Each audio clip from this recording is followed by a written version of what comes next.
Ay, bakit hapon Ayop na inapanig yan. ko yun? Ayo. Ay, Si Leonardo at si kada ko yung Lucas yun eh. Ay, rasyon ko ang tuba, binatang tao ko, rasyon ko ang tuba sa bayan ay.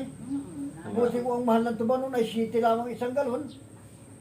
Talaga yung nagpakasikap. O ay magkano ngayon ang isang galon ng tuba ngayon? 50 na wari, kung 50 na. Ayo, pero na kailangan to. Nagsikap talagang maigi yan. Ay, naku. Walang nakakasabihin mo, ng mana sa magulang ko ng kaunting kabuhayan ko ng ganyan eh. Magkatabi ang bahay namin. Yan, Lola. Katabi kami ni Manat ng Pindot. Karaan pa na doon ang kami. Bahay nila.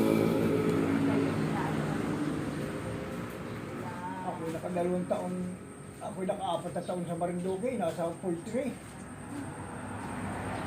Anong mamatay yung dalawa eh, ako'y inuwi na dito. At ako'y ano, ayun.